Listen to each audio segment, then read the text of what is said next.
You are listening to Talking Images, the official podcast of icmforum.com. Welcome back, everyone. I'm Chris, and in this episode, we will talk about a film that, at least with its director's filmography, is so quote-unquote normal, ordinary, or shall we say straightforward, that its existence in itself is strange. I am of course talking about The Straight Story by the master of the surreal, David Lynch. Here, bizarrely, teaming up with Walt Disney Pictures. An idea that is odd even to this day. But if you look at the type of live action films Disney had been producing up to that point, bordering on the surreal. It's hard to say what brought Lynch to this story and why he was so ready to leave behind his signature style. Though perhaps it is because this true story of how one 73-year-old man, Alvin Straight, traveled more than 300 miles on a lawnmower to reconnect with his brother was so strange in itself that it needed no additional flourishes. Indeed, Lynch was in 2001 quoted as saying this was his most experimental film so far. And in some ways, perhaps it is, because you'll need a magnifying glass to find anything truly Lynchian. The Straight Story is, if anything, straight to the point. It's earnest and heartfelt, as Alvin connects with strangers along the road and has revealing conversations sure to hit an emotional chord. Is it too simple?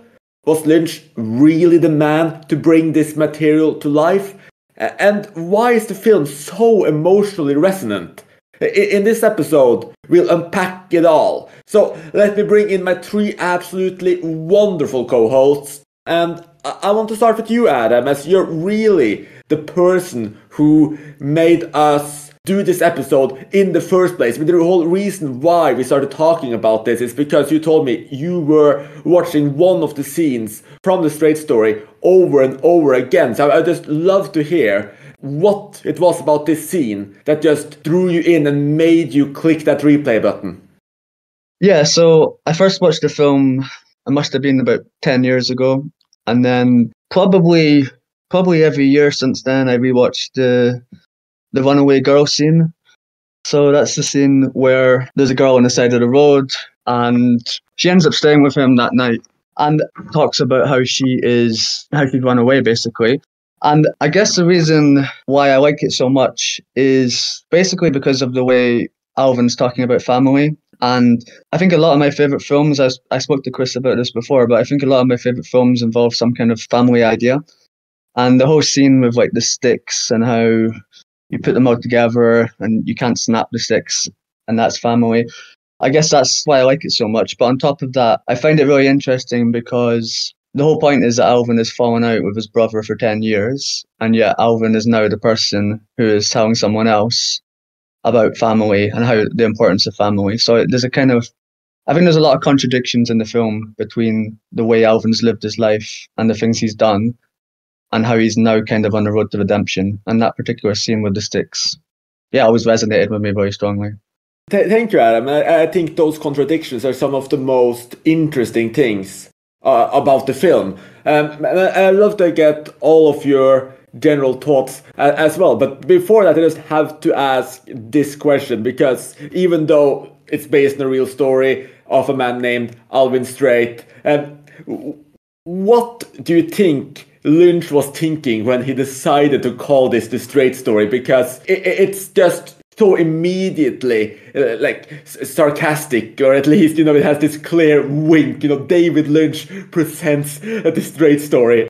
Let's start with Mathieu for that one, then Dussault, and then bring you back in, Adam. Hi, everyone. I think the name is just funny, right? I mean, there's something inherently funny about David Lynch presents The Straight Story, but I'm not sure he's aware of that. I guess I don't know. But I think it's just a funny name, and it's obviously fitting in a very literal way. I don't think there's too much to read into it. And in general, this film, I don't think there's that much to read into. It's It's lovely for all the reasons Adam said. It's a film I like a lot.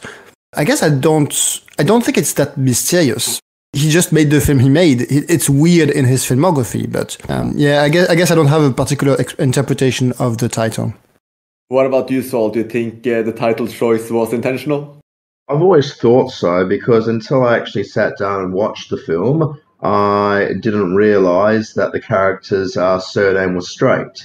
I always had assumed that it was called The Straight Story because, it was straightforward, or was presenting a fairly simple tale compared to the complex stuff that Lynch is best known for. And yeah, look, I think it's done on purpose. I mean, there's obviously quite a few films out there with character names, which are kind of interesting because they're also words. And I think, yeah, it's a deliberate play on things because it is a straight story as well as being a straight story. What about you, Adam? Yeah, I think it's on purpose as well, obviously, in contrast to a lot of Lynch's other films. I think also Alvin Straight is very straight talking, very kind of straight to the point. So I think there's quite a few elements of the film that are just very straightforward. That's really true as well. And I think this idea of straight lines, etc., are also really interesting because obviously it's a story of how he's driving straight to his brother, and not to mention all of these shots of very long, often straight roads. So there's just so many ways there is a degree of very literal meaning in the title as well. So I have to ask a second question then, and I think Mathieu kind of answered this already, but would you say the Straight Story lives up to its name? Well, since we have established that the film is called The Straight Story because his surname is Straight, then yes, the film does live up to the title because there is a character in there who is called Alvin Straight. But I guess beyond that, it's not really as straightforward a story as it sounds. Maybe it doesn't quite live up to the title. Maybe it subverts in a bit of an interesting way. I do also want to mention, because I was going to mention it before, but I did come across a funny letterbox review of the film recently, which said, how would you feel if I released a film called The Gay Story? It's just, again, another take on the word there, all different meanings that can be associated with it. But yeah, I'd say, look, it does live up to its title, but I guess in a Lynchian way, even though it's a straight story, it's not quite straightforward. Yeah, I don't think it's a straightforward story either. Obviously, it's a straight story for the reasons that we've already discussed, but I think the actual plot, I mean, the basic idea of someone traveling all that distance on a tractor to see their brother, all the interactions he has with different people, I wouldn't say it's a straightforward story at all. I do think the Straight Story lives up to its name in that it's a kind of movie that could premiere at Sundance any other year, and it would be right at home, right? This kind of road movie that's exploring the heart of America, and with this protagonist who's like an old, wise man who doesn't talk much. I feel like you see that kind of film all the time in, an American indie drama who's kind of a crowd pleaser because it's a very emotional story, based on a true story as well.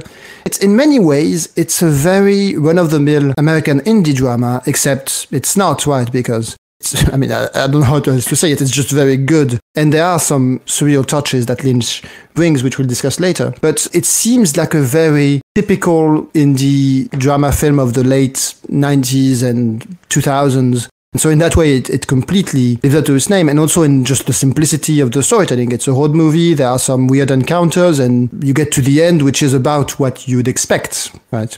Ooh, that's a little provocative. Would you like to reply to that, Adam? I mean, I think the points are fair. On the surface, if you look at the plot, the basic idea of a road movie, there probably are a lot of similar films. And yeah, I didn't find the comments provocative, but yeah, I think there are a lot of other films that are very similar. I think this one is just elevated by the basic plot, by the acting, by the music, the scenery, by various factors that kind of elevate it above a standard road movie. But I feel very provoked I feel very provoked right now, so obviously yes, exactly. I'm really angry in these comments, so take it with a pinch of salt. Yeah, Chris, you're not living up to this film, right? You're trying to manufacture drama. Lynch would not be proud of you. You have to try, get those boxing gloves out there. When you said that this could open Sundance every other year, I was hoping Adam would just be sitting there shaking, but no, damn it. So I guess we can then just get into talking about how this movie is actually affecting us, making us feel and get a little bit beyond its very straight surface. So what was your very first reaction to watching The Straight Story, and did it feel like a Lynch film to you? It's an interesting question. Does The Elephant Man feel like a Lynch movie? I mean, you could really say the same thing, right? It's both of those films, they don't have quite as much of the surreal nature that we think of when we think of Lynch. Personally, I'm not a huge... I like Lynch, but I'm not a huge fan of his most experimental stuff, right? I don't love Mulholland Drive. So watching The Straight Story, it felt to me like a more grounded and less weird version of Blue Velvet, which is my favorite film that he did, in that he's exploring against small town America, right? I mean, less small town here than straight up rural, but that's essentially what he's doing. And there are some surreal touches there, right? The whole scene with the lady who keeps running into deers, that's quite strange, and that feels like a very Lynchian touch. So yeah, I just quite liked it. It's my second favorite David Lynch film, I think. It's interesting to find the ways in which it fits into his filmography, even though it seems like it wouldn't. Yeah, that's very true. And let's also remember that this was made right in between Lost Highway and Mulholland Drive. The Straight Story is a film that I actually only watched for the first time 4 or 5 days ago. It's a film that I'd been put off seeing for a number of years because, like Mature, I'm not very big on Lynch.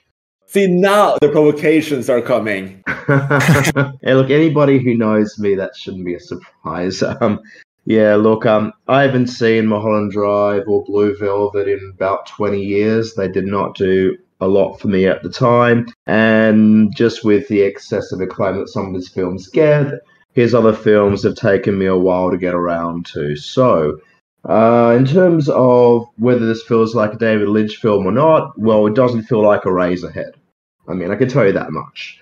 I do think, though, it does feel like a film from the director of Wild at Heart. And I was looking it up because other than Eraserhead, Wild at Heart is the only Lynch film I've seen in the last 10 years. And I did actually watch it about 9 or 10 years ago. But yeah, I just got that sort of vibe from it because I guess it's a bit similar because it's a bit of a road trip film. And again, you've got eccentric supporting characters. Probably not quite as many in Straight Story, but yeah, beyond the deer woman, you've got the twin brother mechanics. And you've got a few other like weirdo characters in there. So for me, it did feel a little bit like a David Lynch film. And I guess my reaction to watching it, well, I did like the fact there was less surrealism in there than usual for Lynch, because I think that really helped Richard Farnsworth really carve out a great performance because he's not really held back by all the weirdness that tends to plague Lynch's films. So I think that was good, but it wasn't, I guess, quite as straight maybe I was hoping for because, yeah, with all those eccentric supporting characters in there, I'm sort of like torn between, well, is this meant to be like a drama or is this meant to be a bit of a quirky road movie comedy? So, yeah, look, my first reaction to it, I guess, my expectations were probably met. I wasn't expecting to be blown away by it, and I wasn't blown away by it, but it was a solid film. I was expecting to be well acted, and it was well acted. But it was definitely quite interesting watching it for the first time after knowing about the film for around 20 years. So yeah, I've seen a few Lynch films, not for ages. There's a couple of his films I really like. I've got a mixed opinion, so maybe the more surreal, the less I generally like his films. And I like Twin Peaks and everything as well. But yeah, I've got a mixed opinion on Lynch's films. And when I first watched it, I didn't really watch it thinking how it compared to other films. For me, there's certain films that I watch where like after a few minutes, I know that it's gonna be one of my favorites of all time. And with The Straight Story, I just instantly liked it and bought into it. And I rewatched it a few days ago. I think that's the first time I rewatched it, and like I probably liked it even more. So yeah, I find it difficult to compare it to the other Lynch films. I just see it as a standalone film. And yeah, I think definitely the deer scene is always seen as one of the more surreal parts. I like the twin brothers. They're not actually twins. I mean, I don't know what that's all about. They don't actually look identical. But yeah, I don't know. I think the fact that it's not surreal is probably one of the reasons I like it so much. Well, at least I am provoked. No, but I seem to be the only person in this episode who actually loves Lynch for his surrealness with Mulholland Drive and Lost Highway, the two films that kind of border The Straight Story, being my two favorites.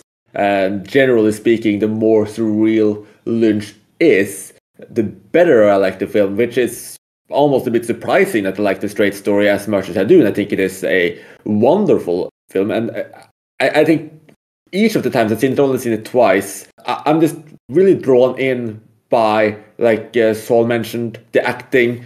Farnsworth is just spectacular here. I also really want to give a shout out to Sissy Spacek as his daughter. She's wonderful as well. The first time I saw it in particular, I was just, almost a bit upset when obviously he has to leave town on his lawnmower and she's no longer the focus there. She carries so much weight in the first quarter or so of that film, and even is a bit of a second protagonist. So I think the acting across is wonderful, but what really sucks you in with The Straight Story are these encounters he has, where he sits down, or at least often sits down, like literally, with usually one other person, and he talks to them and they have this heart-to-heart. And like Mathieu mentioned, there is a bit of this old man wisdom, but it's also the fact that it reveals a lot about himself, his own flaws, his own regrets. And while he may be at times offering advice, it's also just a strong way of peering into his heart, emotional state, all of these thoughts about his brother and what went wrong and needing to make it right. So it's a very emotionally resonant story, because from beginning to end, you really have this core of him and his brother. His brother is, not really seen. For the majority of this film, it's just him traveling to see his brother. And you have all of this momentum building up around this. And I think that momentum, we can get into the ending a little later and how strong and powerful that is, regardless of how short it is. But I really think that across the board, this film is beautiful. The dialogue is wonderful. Farnsworth is just fantastic, holding it all together. And yes, there are these quirky elements there. And we've had two different comparisons there. Mathieu compared it to Blue Velvet, Saul compared it to Wild at Heart. And at least in the beginning a little bit, I was thinking of Twin Peaks early on, where we do have this village, we do have these kind of strange characters, and it is a bit more toned down for Lynch. And you do kind of get into that slightly quirky, offbeat comedy feeling, but it is truly, at least for me, the drama that seals the deal here. And I think the fact that Lynch managed to handle the drama in such a, again, heartfelt and earnest way is just really incredible for him, and it shows his range, a range he hasn't really used in other films. So I'm really happy he actually got to show that he can make I don't really want to say ordinary film, because it really is so special in so many ways, but that he can make a film that had such a crowd appeal. Yeah, just touching on the drama and the actual plot, I find it really interesting how Alvin is clearly a flawed person who was an alcoholic, probably an alcoholic for a long time, fell out with his brother to the point of not speaking for 10 years. And I think one of my favorite parts as well is when he's talking about his daughter and how his daughter lost her children got taken away. And I think it's pretty clear in that scene that Alvin was the person who caused his daughter to lose her children. I mean, they don't explicitly say it, but that's always how I read it. I really like that aspect, that he's obviously not being a great person, and now he's kind of at the end of his life, and his kind of road to redemption, to make up with his brother, to help other people along the way, basically give them advice on stuff that he's kind of messed up. That's always been my reading of it. Yeah, I think generally what makes something so sentimental as this work is that there's a melancholy behind the film, and you can feel, right, that this main character, he's a kindly old man, but he's done some wrong in his life, right? And he's not a perfect guy. His relationship with his brother is fractured. We don't get a very precise sense of it, but we get the idea, right? We get the idea that they're very estranged, and it's not all. I guess it's very sincere. I think that's actually Lynch, as a filmmaker, I think is sincere. Chris, you mentioned Twin Peaks, and there is some of that in Twin Peaks. In fact, to me, it's kind of the fun of Twin Peaks, is trying to figure out what is sincere, what is artificial, what is through 5 degrees of irony. And in this case, you have no degree of irony, you just have what's there. But I think at the core of it, what makes it work is that sincerity at the core of it, but also that willingness to have all of these characters who are broken, who it's not too simple, right? I also get a kind of strong sense of nostalgia almost when I watch the film, which is another reason I like it. I think the scenery and the way the music and yeah, I can't really expand on that, but I definitely feel some kind of nostalgia, some kind of it feels like a different time from the past, basically. Yeah, I think the music, and you have these scenes that are often away from the road Alvin is traveling on, and you see the scenery around him. It's almost like a love letter to the American Midwest. You know, these massive fields, you see tractors, you see fields being plowed. You have this beautiful music over it that just capture the greenery and the kind of the wonder of the world around him. It's again very unusual for Lynch to do this, and it seems almost like a slight departure from the film we're watching as well. It's like this meditation on the road Alvin is traveling, and especially if you're, I guess, if you're from that area, it might be very romantic and wonderful feeling. And I think for everyone else watching too, it's for some it might be a little bit corny. I'm not sure. I had slightly mixed feelings about those scenes, but the music is wonderful. The images are wonderful. It just seem slightly off. Before we get to weaknesses with the film, because there is a couple of things I want to say on that, I do want to praise how well the film looks, and the music does complement it quite well. But there are some just great, majestic visuals in the film, just aerial shots traveling through the trees, much higher up than he is on his lawnmower. So there's some very interesting and I guess I'd say unusual shots you wouldn't expect in the average road movie thrown in there. And plus, there's that great shot early on where he's sitting and thinking by his window at night, and you just have lightning, coming across his face from outside, just illuminating his face. So there are some really great visuals in there. If I am going to talk about weaknesses or something which didn't quite work for me, what I was scratching my head around the whole time is, well, maybe the laws are a bit different in America, and maybe they're different where you guys live to in Australia. But I didn't really understand the legal loophole which allows him to drive the lawnmower on this highway, because there's actually laws controlling that in Australia. You can't really drive slow moving vehicles. And I just thought it was really interesting, especially because he says in there that he's not legally blind or whatever, but his eyesight's failing and he can't get his driver's license renewed because he can't see properly, and yet the system allows him to drive by a lawnmower as long as he doesn't drive by a car. So I guess I found that really intriguing. I thought I would have been really cool. Yeah, I know it's America, and America can do what you want and whatever, but I thought it would be an extra point, or I don't know if comedy or whatever, but an extra point, something interesting if he was maybe stopped by a cop along the way and was pulled over, and then he runs through it and says, "Oh, actually, I've got this legal advice that says that I can do it," and then he's put on his way. But I just thought it was a bit strange that it wasn't mentioned somewhere in there, that somebody didn't give him advice, that he wasn't pulled over, that something didn't happen in there. He just gets this idea, I can ride my lawnmower. I mean, I don't know what America's like or whatever. I mean, can I, ride a shopping trolley along a highway across two states? I don't know. I mean, I guess as the saying goes, only in America, but in Australia, I'm just, this doesn't make sense to me.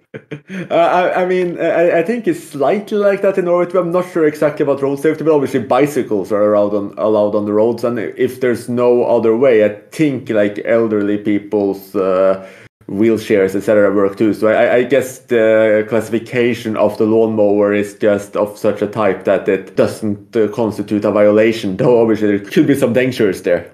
Well, none of us are Americans, so I guess it's hard to say, but I guess he's not on that bigger road, right? He's generally on relatively small country roads. And it's very possible that it is actually illegal, but it's very American, right? It's very, you don't have as many restrictions just in general. I don't know. I guess that thought did not really enter my mind watching the film. Well, I was thinking about the safety, but I think it's also worth noting that this is a true story. This really happened, and it's the exact distance as well. So if he wasn't stopped, he wasn't stopped. I get the feeling there's not a lot of police in that area either that he was driving about in. It's just a big empty area. Yeah, and we get that action sequence, right, when his brakes fail. I mean, it's the most exciting moment on the film. Yeah, Straight Story is secretly a roadside safety propaganda piece. Just it got a lot of money from the Department of Motor Vehicles, or whichever department it is that actually deals with motor safety. I don't actually know that much about American motor safety. Who would actually be running that? Do we do another episode about lawnmower laws?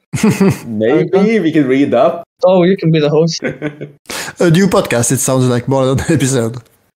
Yeah, each single episode we will go through the lawnmower regulations in a new country.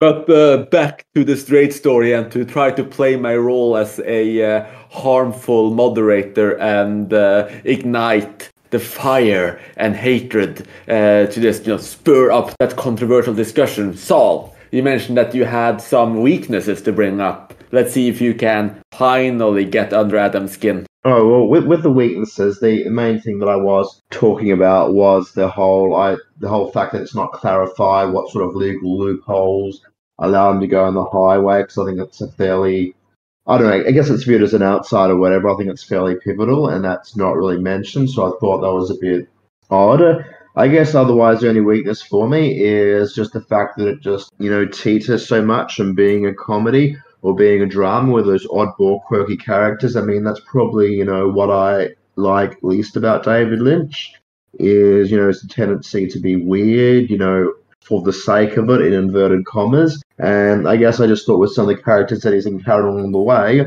I wasn't sure so much if we're meant to be, laughing at them, if we're meant to be laughing with them. It's a bit of a distraction for me from the main plot of this guy trying to make his way across the country. So, yeah, the comedy-drama balance wasn't quite perfect for me. I don't think the film should have just been a complete drama, because I think, life has comedy and there should be laughs in there. But just the balance of comedy and drama probably wasn't quite what I'd be looking for in my sort of road movie. But then again, I'm not really big into road movies in the first place. So, I don't really have any strong things against the film. Just the whole legal loophole not being explained were probably the biggest things that knocked it down a little bit in my esteem, watching it for the first time 4 or 5 days ago.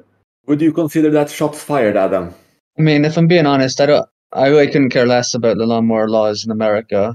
I get why I hadn't even thought of that. I get why that could be annoying, but like, it's a true story, and yeah, I don't that part doesn't bother me. I guess in terms of the characters that he meets, I mean, I probably prefer the ones with more drama rather than comedy. So like the brother scene, I like how he's gives this whole message about how he's falling out with his brother and stuff. But those as characters are less appealing to me than some of the other characters. I really like the runaway girl. I like the guy who's been in the war. That's one of my favorite scenes as well, where they open up about what happened when they were in the war. And I definitely prefer the more serious, dramatic kind of scenes than the comedy. But then again, I think it was quite nice to have a little bit of quirky humor in it as well. So I quite like the mix, even if I do prefer probably the more dramatic side of things. Yeah, I have to take Adam's side here and say that I really wasn't bothered by the lack of extensive explanations about American road laws. I think that, at least to me, I was perfectly happy with the fact that, he doesn't have a driver's license, but you don't need a driver's license to drive a lawnmower. I didn't need more than that. So I can understand that lawnmower law connoisseurs would want to know that little bit more. Just to be clear, I'm not complaining that there wasn't extensive time spent on explaining the lawnmower laws. I just feel that it just was something that was constantly nagging at the back of my mind, that it wasn't mentioned at all. There wasn't even a throwaway scene or something going, well, look, I can, drive this or whatever because I can't drive my car. Just a complete lack of it. And yeah, I'm aware that it's based on a true story, but it made me kept thinking about that. And I guess when I'm watching a true story film, I want to be invested in the story. I don't want to be thinking, should I be going on my phone and checking Wikipedia during the film to find out how he was able to go on a lawnmower? So, I don't know. I would recommend the deluxe DVD version because they actually have a documentary alongside it which just focuses on lawnmower laws in different states. So if you go onto Amazon, I think hopefully it's available in Australia as well. It's almost as good as the actual film itself if you're into that kind of thing. I don't know. I can't help it. It's an honest reaction. Yeah, I would be lying if I said it didn't bug me. It didn't totally knock the film down. I'm not giving it a 1 out of 10 or whatever and saying we need more explanation. It's just something which just knocked it down a little bit for me, which I just couldn't get out of my mind. I would actually say when I first saw it, I didn't know it was a true story. I think that's the same for most of us. And actually, to be honest, at no point was I thinking this is unrealistic or this is ridiculous.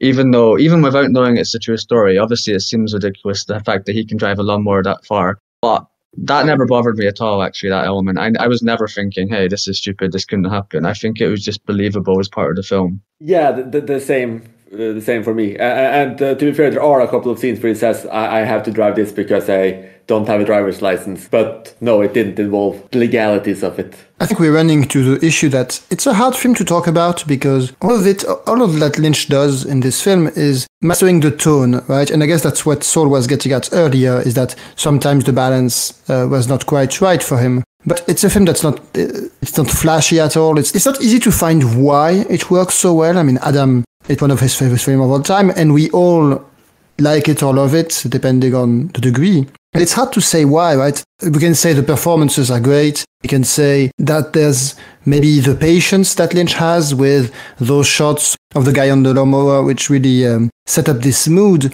But why does this work when so many similar films don't? It's just, I think, a little hard to pin down. I don't know why, but I find the film kind of comforting. Like, I could watch it every year probably and still enjoy it. I just find it very comforting. You just go straight into his world and it's like, just feels completely natural. My point is not that there are many films about a guy on a lawnmower trying to find his long-estranged brother, right? It's more that there are many films about road movies going through America, right? What I was saying earlier with the Sundance movie. I think there are. It is, to me, a pretty familiar kind of movie. Yeah, I think I don't normally have road movies in my top. If I was to make a top 100 films, I think that would be the only road movie in my top films. There's just something about it that elevates it for me. Pretty much everything, the acting, the interactions with the characters, the music, the scenery, all of it kind of comes together. And I think there's a part of it where having the main actor, he is at the end of his life as well. So there's a bit of a kind of crossover between he's dying as well. There's just a lot about it that combines for me to find it great. And I think the daughter, like Chris said, the daughter is excellent as well. I mean, I'd have the film in my top 10. I'm not particularly strong at articulating reasons why, but there's something about it that even on a rewatch, I liked it as much or more than before. Well, I think to me, what is so powerful about it and makes it different from so many of these other films is that there is something at the end of the road that is very, very important, which is his brother. And that you have this clear line of guilt, of regret, of sadness, and of this idea of families. We start up quite closely with his relationship with his daughter, and across this road trip you also get some insight into his relationship with her. But you also consistently through his dialogue get a lot of insights into his relationship with his brother, how they grew up, how they were there for each other. You can feel the weight on Farnsworth throughout these conversations. You can see how much it has been weighing him down. And you see from the beginning what a proud man he is, how hard it is for him to change his mind. So you get this whole impression. And I think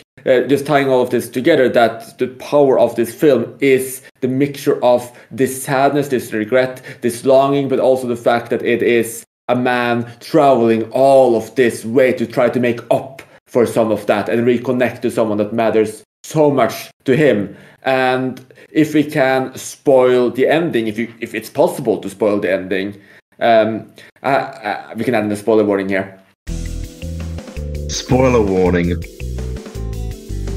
I think that the fact that when he arrives at his brother's home after this journey that's taken him months, and you just see him walking up into this tiny, desolate house, it looks unlived in, he stops, he calls his brother, you don't hear a reply, you think that the brother might have died at this point. Of course, we all know that what started this was that his brother had a stroke he heard about, and he's just trying to travel there to make amends. And then suddenly his brother answers. He comes out with a walker.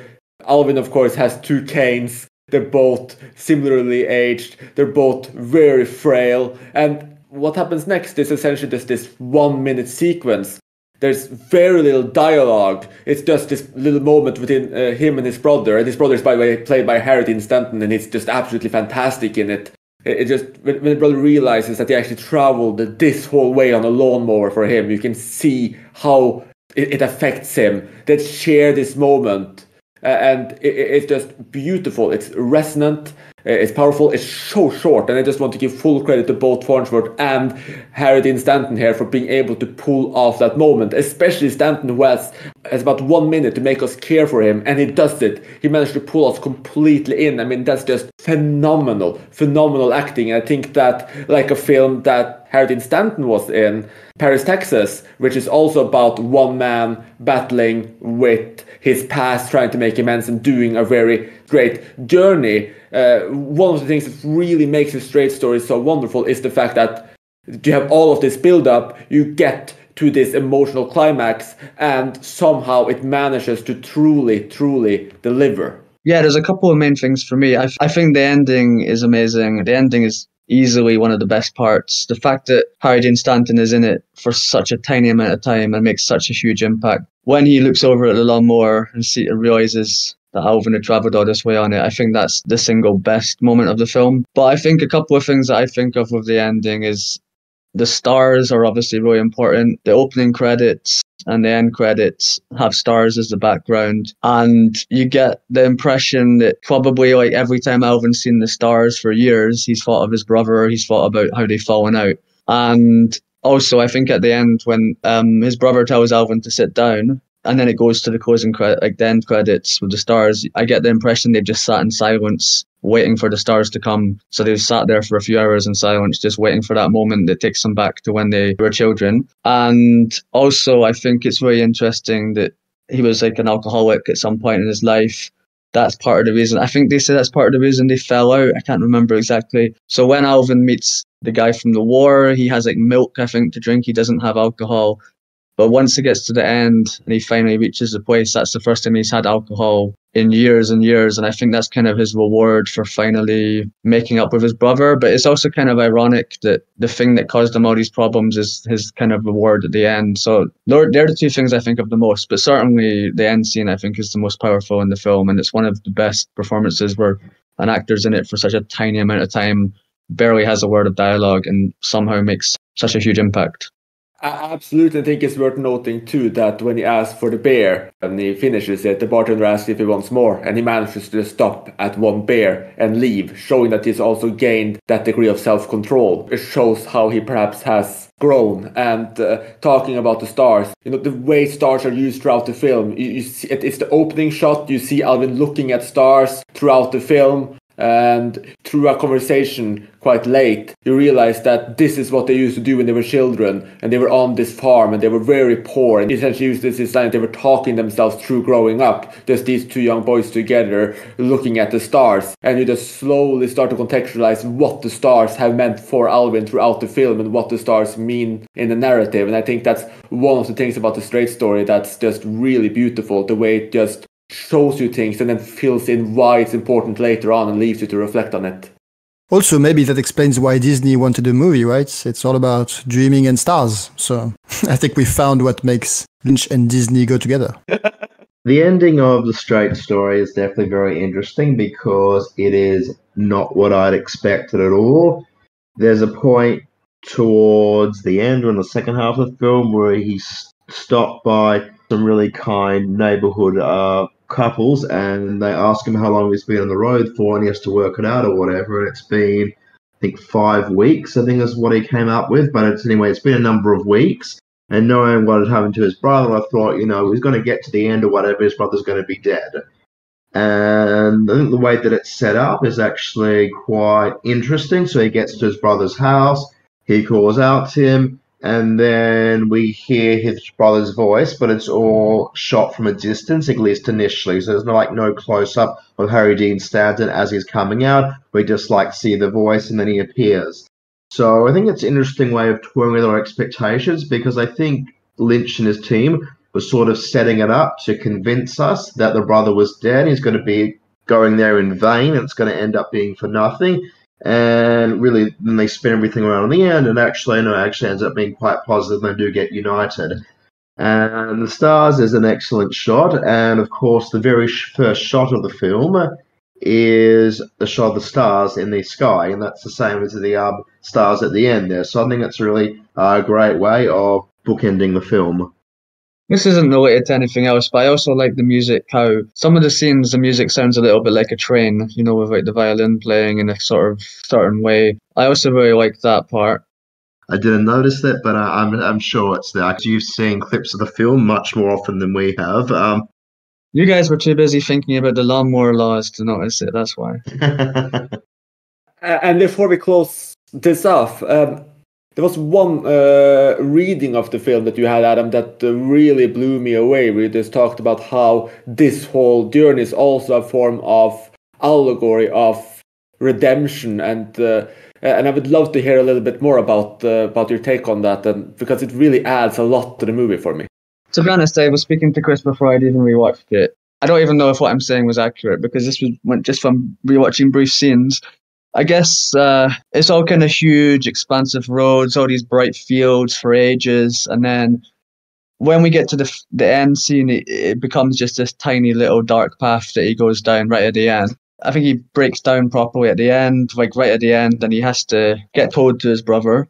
And yeah, I saw the whole film as a kind of road to redemption. He's made out these mistakes throughout his life. And I think so many of the characters that he encounters is part of that redemption. So the runaway girl, you know, he's telling her how important family is after he's messed up a lot of stuff in his own family. And she decides to go back to her family after being on the run for ages. The twin brothers, they're falling out all the time. He fell out with his own brother. He gives them advice, which hopefully means they don't fall out.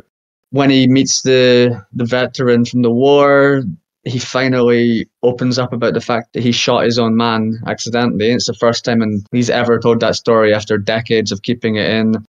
He talks to the runaway girl about how his daughter lost her children, and I think he's saying that it was his fault. So I think there's a lot of stuff where he's admitting things for the first time that he's done wrong, or he's speaking to other people and trying to give them advice to avoid his mistakes. And I think most of the encounters are kind of like that, him redeeming himself. And I also think at the end when he meets his brother, I find it really interesting because his brother, maybe it's just because it's his brother's house, but it's like, I don't know, I get the sense that Alvin probably did more wrong than his brother. And when he gets there, he's very kind of, his brother's like letting him sit down. His brother's like, take a seat. His brother's telling him stuff. Just the way he's acting makes me think that he was the one that did more wrong and he's kind of making it up to his brother now. But yeah, you can take whatever you want from that rambling. I don't know, Chris built it up into something incredible, but it's not. It was just a couple of random points. I don't think the random point at all. I think you're drawing out a very clear and long road of redemption where at every point, almost every meeting, perhaps except the Dairy Lady, he is revealing something else about his past, something else he's done wrong, and he's traveling down these large roads. And like you said, when he gets close to his brother, the roads becomes tighter, but there's also more greenery, more trees, and he gets to that final house. Like Saul mentioned, you think the brother is genuinely dead. It's taken so long, it looks so desolate, and then suddenly everything flips, and his story actually has a final redemptive arc. So I do think that the film and the way it works really shows the man's long road to redemption, and I think you summed it up quite beautifully, Adam. It's also worth noting that this redemption happens through the help of others. Adam mentions him being told at the end, and people step up to help him repeatedly in the film. It's very, very optimistic about human nature in that way. I think I've really got much else to say about the film, but it's definitely a very pleasant and I guess rewarding experience going on this journey with Alvin. And he really is quite an interesting character. I mean, when we first meet him, he's lying on the floor of his kitchen and he can't get up, and he's so calm about it when everybody else is so anxious and worried about it. And he's just got a really great and I guess down-to-earth and realistic approach about life, that it is genuinely interesting and engaging and following him on the journey. Even if Lynch can't really keep the comedy and drama separate enough for my own liking, I do think it is a compelling journey to go on because it is really just such a great character and such a great performance by Richard Farnsworth. Yeah, I think there's something very admirable about him as well as this old man. And I think you see some of the characters, like there's a point where there's a couple The guy offers to drive him the rest of the way near the end of the film. And you can kind of see him looking up to Alvin, like a dad, perhaps. And I think there's a scene where he's talking to a younger guy, and the younger guy's like, talking to him about being old. And he's saying, like, there's nothing good about being old and stuff. But I think despite him sort of giving the message that there's nothing good about being old, you kind of admire what he's doing and the fact that all these problems he's having, he's still able to have this journey, he's still able to have this impact on people. So there's a lot of stuff that makes you kind of optimistic about your own future, that here's this old guy who managed to achieve so much and have an impact on people along the way, despite serious health problems. And speaking of redemptive journeys, I do hope that these final notes covering why the film is so impactful and the way it's, uplifting, admirable, even inspiring in some ways, have redeemed us from our very, very, very long diversion into lawnmower laws. So I hope that we have made the episode worth it, even if we will not be checking out our new spin-off, lawnmower laws across the world.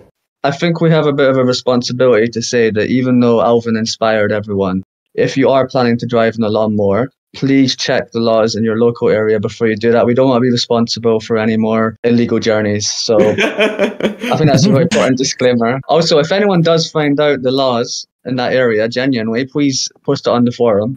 So anyone who's an expert on lawnmower laws, please go to icmforum.com and explain everything there. We do not take any responsibility for any illegal lawnmower journeys. I want to be very clear that we do not in any way encourage this type of behavior if it is indeed illegal. And with this disclaimer, thank you so much for listening and join us again soon.